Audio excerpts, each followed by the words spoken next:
Sure. Hi, I'm Daren. I'm Tyler. And I'm Rich. And welcome to another episode of 3 Foot Good. Today we're going to be going over the basics, mechanics of the game Freeblades. And I think Tyler's going to take it from there, and we're going to head on down the road. Yeah, here we go. All right, so every model has attributes. You're going to have, let's see, how many are there? There's 6 different attribute tests you can take. This would be like your characteristic tests in D&D. These are going to be strength, dexterity, agility, endurance, spirit, and knowledge. Now, when you take a test, you're going to have a target number, and you're going to have an attribute die level. So if you're a follower, unless it's stated otherwise on your sheet, your ability is going to be you roll a d6. If you need to take a strength test, it's a d6. If you need to take an agility test, it's a d6. Every target number that you're looking to roll, unless it's stated differently, is 4. So you've got a 50-50 chance on a d6 of making it. Now, if you're a hero, your basic ability is going to be a d8. So you've got a little better than 50-50 chance there. Every model will have, every hero at least, will have another ability score that's higher than the d8. Like the Stalker has agility. The Hinterguard has endurance. They usually have d10s. Now there are certain ones that will have a lower one. Your knowledge might be a d4 if you're a follower. Or your knowledge might be a d6 if you're a hero, because your character is not very knowledgeable, but he's made up for it for other things. So if you ever have to take a test, you roll whatever your die level is for that. Certain things can affect this die level.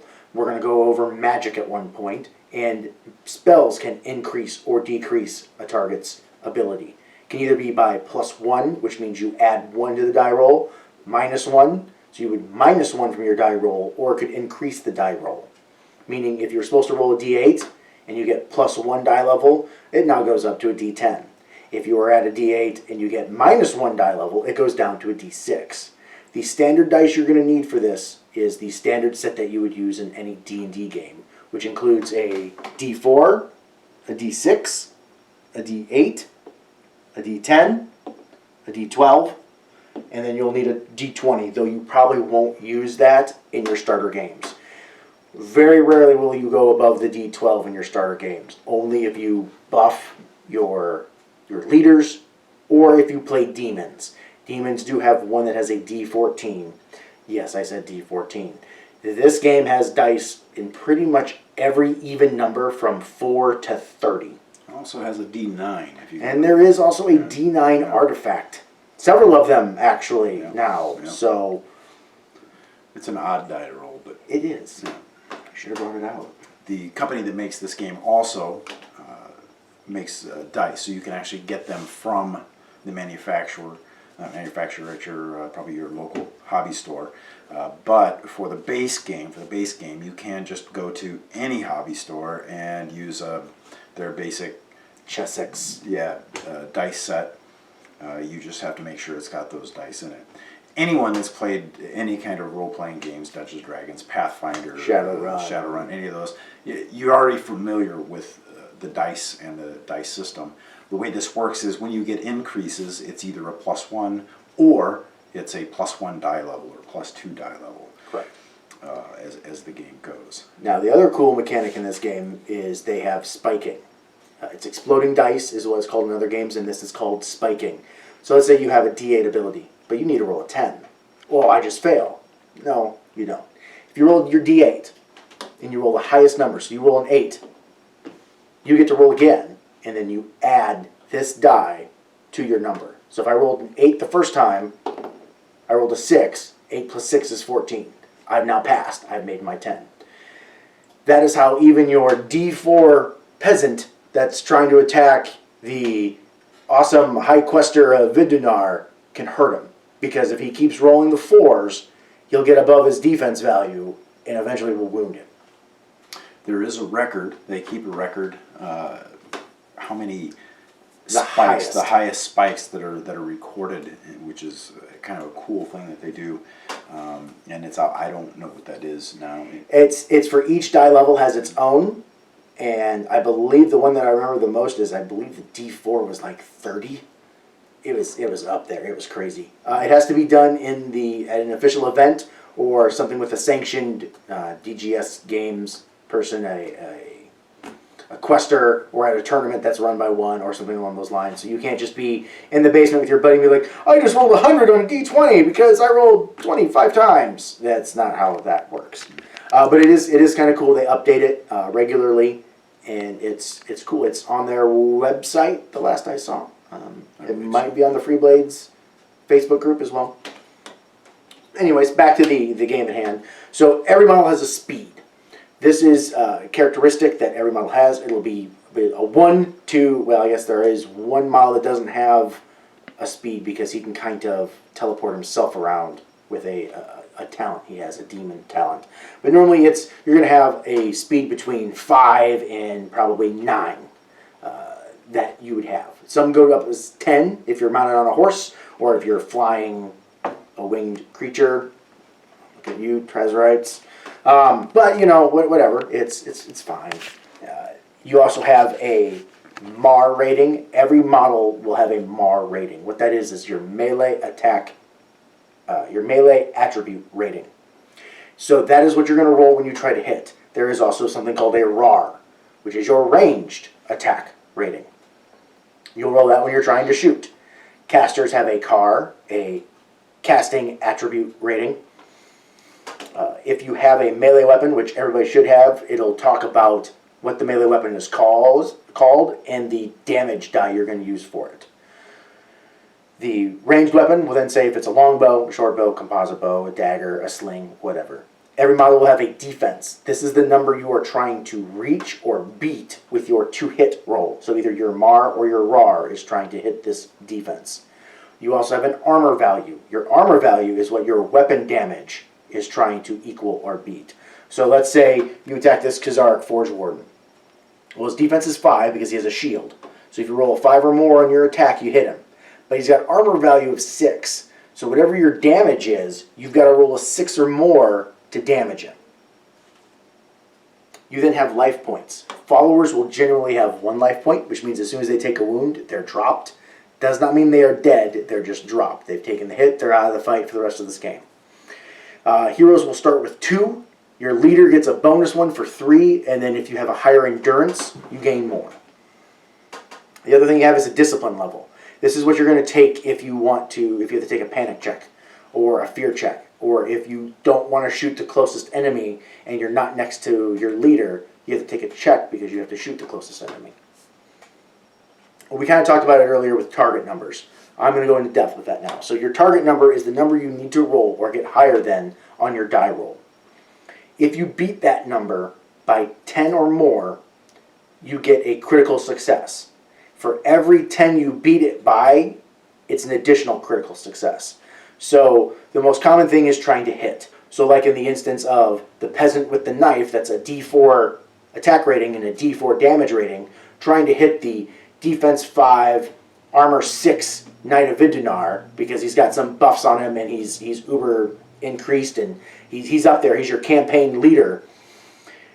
You keep rolling 4s to where you get 10 more than his defense value. You've already rolled 4 on your attack die for the damage. If you get enough to where you get 20 or more, you've already beaten his armor value of 6 because you're starting at 8. So even if you roll a 1, which normally a 1 always fails, except when you have the critical successes because you're already counted as rolling 4, or the highest number on your die roll. So a 1 always fails. It's a tarch. You can't succeed. There's no bonuses. If you have a reroll, you can reroll it. But a 1, even if their defense is down to 0, a 1 will fail to hit them. The other thing you need to worry about or know is that if a scenario tells for you to take like a strength test to open something, or you have to do a knowledge test to pass a trial, the target number is always 4 unless it tells you otherwise. So if you have to take a panic check, your target number is 4 unless it tells you otherwise. If you need to make a climb check, a jump test, an agility test, any of that, your target number is 4. Now if you're trying to say use your dodge talent to dodge out of the way of an attack, your target number is whatever your opponent rolled to hit you. These are called opposed attribute rolls. So my roll to hit you turns into what you're trying to beat. That's the target number that you're trying to dodge or parry or get out of the way of. If you have, say, Die Hard, the target number is 7. It's never going to change. The target number is 7. You have to roll a 7 or more, and Die Hard will then proc. The other thing we are looking at is things that are considered directly away and directly towards. This is very important when you want to charge, because you have to charge directly at your target. Directly is you make a line. So if I wanted to charge this guy over here, I can. He's in my front arc. Front arc is the front 180 degrees of your model. Usually goes over the shoulders of most models. They're usually squared with one facing or another. You pick it. Some people, like I have done, will mark lines on their bases to denote that, so you know what's in your front arc. I can pivot once to look at my target, and then I have to move directly at him. If there was somebody else in my way, even though he was in range, I could not charge him because I cannot directly go towards him. If I need to go directly away from him, it's the exact opposite. I turn and face directly away, and I move. However much I have to move directly away from him. It's not, oh, I'm gonna go this way instead. It's you move directly away. Usually this is caused from if you need to break from combat and you're engaged with these two guys are engaged like this. If I lost the combat and I broke, I would need to turn directly away and go this way. I couldn't go, well, I'm just going to go this way because it's all circle based. It doesn't matter. No, it matters. You need to go this way. When measuring, another thing of just common model miniature wargaming, measure front to front or back to back. Do not measure front to back. So of that, if I want to move 2 inches, I go from the front to the front, or I can measure back to back. Normally front to front is easier because you just go up to the end of the line. You do not want to measure and move like that, because now I've just moved the width of my base more than what my movement is. It may not seem like a lot, but some of the bases are bigger, and a little bit over the course of 4 or 5 or 8 or 12 turns into a lot. So random directions, that's something else. Some things can go in a random direction. A lot of games will be like, oh, roll a d10 or roll a d12 and use the clock. This uses a very simplistic way. You take your d8, which kind of looks like 2 pyramids. Whatever way it's pointing that way, it goes that way. You don't worry about anything. That's the direction it's pointing. That's the way it goes. And if you got to roll it again, oh, now it's going to go this way. It's usually best to roll close to where the effect is that's moving, so you can get a more accurate direction from it and not have to worry about, oh, I'm rolling for his guy way over here. Okay, so it's going to go kind of that way, so we get to try. No, you roll by whatever's doing it. Okay, it's going this way. You can easily move it the direction it needs to move. There are a multitude of tons of different skills, talents, and attributes in this game. Too many for us to actually go through. We would just sit here and read the rulebook too. Yeah, too many for us to actually go through and tell you about. When you download the game, when you download the rules, and you kind of decide on what faction you want to go with, you want to look through and take some actual time and get to know your characters a little bit and read through the rules and the talents and the abilities. It is awesome. It is great to have all these talents and all these abilities. It makes for a great, colorful game. It's the one thing that makes it just a little bit tougher to learn. It can be intimidating if you're looking at the Stalker right now, or as you were, and seeing all of his abilities. Well, the good news is the Stalker isn't in any of the starter boxes. So if you don't want to deal with all of these, you don't have to. The starter boxes are set up to where there are some rules, but they're not going to overwhelm you with 15 different special rules like the Stalker has. It's just like any game. The more you start playing it, the more you read it, the easier it kind of becomes. And if you've ever played any kind of role-playing games with all the different kind of rules and everything, it'll be fine. It won't be that big of a deal. Right. But it is one thing that if you're starting or if you're helping someone start the game, keep it simple. You want to keep it simple, especially in the beginning. The other thing you can do, our local game store has it. It's made available to stores. There is an actual learn to play book that they've put out that you can purchase that gives very rudimentary stats that you use no matter what the model is. You have a leader, you have a caster. That is what they are called. They're not a stalker, they're not a forge warden, they're not a cryomancer. It's you have a leader, you have a caster, you have a follower, and you have a, like, I believe it's called ranged hero and melee hero. They have names for them. I don't know them off the top of my head, but they are very bland. They are there to give you a, you and your opponent are using the exact same rules now. Your models are the exact same. This is how you learn to move your guys, how the turn goes. Do not think that that's a less way to play. That is fine. If this is you and your buddies' first time playing this game, use it. You know, if you don't want to use the special rules, don't use them in your first game.